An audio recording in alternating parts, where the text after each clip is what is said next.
Bella Swan nunca había sido especial. No destacaba en la escuela, no tenía un grupo grande de amigos, no era particularmente hermosa ni talentosa. Siempre había sido la chica callada que pasaba desapercibida, la que observaba desde la distancia y se convencía a sí misma de que era mejor así. Cuando llegó a Forks, pensó que todo seguiría igual.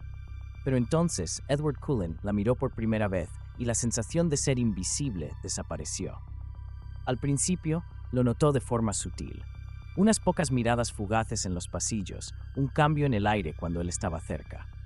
Había algo extraño en la forma en la que Edward la observaba, como si tratara de entenderla, como si hubiera algo en ella que lo inquietara. Bella lo interpretó como fascinación, como una atracción que él intentaba ocultar. No se le ocurrió que lo que Edward sentía no tenía nada que ver con el amor. La realidad era mucho más oscura. Desde el momento en que la vio, Edward supo que ella era diferente. No solo por su sangre, aunque eso era parte de ello. No solo porque no podía leer su mente, aunque eso lo intrigaba. Había algo más profundo, algo primitivo, algo territorial. Bella Swan era una presa, y él no podía dejarla ir. La primera vez que se coló en su habitación no fue porque quería protegerla, no fue porque se preocupaba por su seguridad, fue porque necesitaba verla dormida, quieta, inconsciente. El resplandor de la luna entraba por la ventana, iluminando su rostro. Dormía de lado, con la boca apenas entreabierta, el cabello cayendo desordenadamente sobre la almohada. Su respiración era lenta, rítmica. Edward inclinó la cabeza, analizando cada detalle. No se movió en toda la noche, no necesitaba moverse. El simple hecho de estar allí sin que ella lo supiera era suficiente. Pero entonces, Bella murmuró algo. Él no pudo evitar acercarse más. Y en el instante en que escuchó su nombre escapar de sus labios dormidos, sonrió. La tenía. A partir de esa noche, su plan comenzó. Edward entendía el juego de la manipulación mejor que nadie. Había pasado más de un siglo perfeccionando su capacidad de leer a los humanos, de prever sus reacciones, de influenciar sus emociones sin que se dieran cuenta. Con Bella no podía leer su mente, pero eso solo lo hacía más cauteloso, más meticuloso. Lo primero fue el aislamiento. Al principio, lo hizo de manera sutil. No le pidió directamente que dejara de hablar con sus amigos, pero hizo que sintiera que nadie más la entendía como él. «No te das cuenta, pero ellos no te conocen de verdad», le susurró un día, con una mirada de profunda comprensión. «Te ven como alguien que no encaja». Bella comenzó a alejarse sin que él tuviera que pedírselo. Lo segundo fue la dependencia. Algunas noches desaparecía sin previo aviso.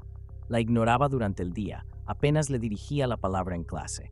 Luego, cuando notaba que Bella estaba a punto de quebrarse, regresaba con más intensidad que antes. «Perdóname», le decía, tocando su rostro con suavidad. «No sabes lo difícil que es para mí». Bella nunca preguntaba por qué, solo lo aceptaba, y con el tiempo lo necesitaba. Cada vez que Edward se alejaba, ella sentía un vacío insoportable. Y eso era exactamente lo que él quería. Cada noche, mientras Bella dormía, Edward perfeccionaba su experimento. Susurraba cosas apenas audibles, probando cuánto podía influir en su subconsciente. «No puedes vivir sin mí. Nadie más te entiende como yo. Solo yo te amo de verdad». Al principio Bella no se daba cuenta, pero su comportamiento comenzó a cambiar. Dejó de hablar tanto con sus amigos. Dejó de tener pensamientos propios cuando él estaba cerca. Dejó de pensar en lo que quería, porque solo quería lo que Edward quería. Y entonces llegó Jacob Black. Jacob era un problema.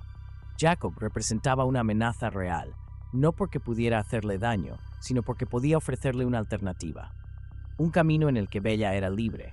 Edward no podía permitirlo. Sabía cómo manejar la situación. Sabía cómo moldear sus pensamientos hasta que Bella misma creyera que Jacob era peligroso. «Es inestable, es impredecible. No quiero prohibírtelo, pero ten cuidado». Lo dijo con el tono correcto, con la mirada justa. Bella no lo cuestionó, porque Edward la había entrenado para confiar solo en él. Pero no fue suficiente. Jacob seguía allí, y Bella seguía sonriendo con él. Edward sintió algo extraño, algo que no había sentido en más de un siglo. Celos, no de Jacob, sino de la libertad de Bella cuando él no estaba cerca. Así que hizo lo único que podía hacer, se fue. Edward pensó que su ausencia la destruiría, y por un tiempo lo hizo. Bella se hundió, su tristeza fue absoluta. Pero algo inesperado pasó. Bella siguió adelante. No fue inmediato, no fue fácil, pero Jacob la ayudó, y Edward sintió que su control se resquebrajaba. Cuando regresó esperaba encontrarla devastada, pero Bella no corrió a sus brazos, no lloró de felicidad, no se derrumbó. Lo miró con calma, con una frialdad que nunca había visto en sus ojos. Era como si en su ausencia Bella hubiera despertado. Por primera vez en toda su existencia, Edward sintió miedo, no porque ella pudiera lastimarlo, no porque Bella fuera una amenaza, sino porque se dio cuenta de que había perdido el control. Y si no podía controlar a Bella, ¿para qué servía? Esa noche, cuando Edward entró a su habitación, Bella no dormía, fingía, esperó, contuvo la respiración, y entonces lo sintió. Edward inclinándose sobre ella, apenas un roce, apenas un susurro. Me perteneces. Bella abrió los ojos. Por primera vez en su vida, vio a Edward como realmente era. No es protector, no como amante, sino como un depredador. Edward lo vio en sus ojos. Lo entendió al instante. Bella ya no era suya, pero él no iba a dejarla ir. Edward no perdía. Edward no compartía. Bella comprendió que nunca estuvo enamorado de ella, solo quería poseerla, y ahora solo quedaba una opción: liberarse o ser devorada.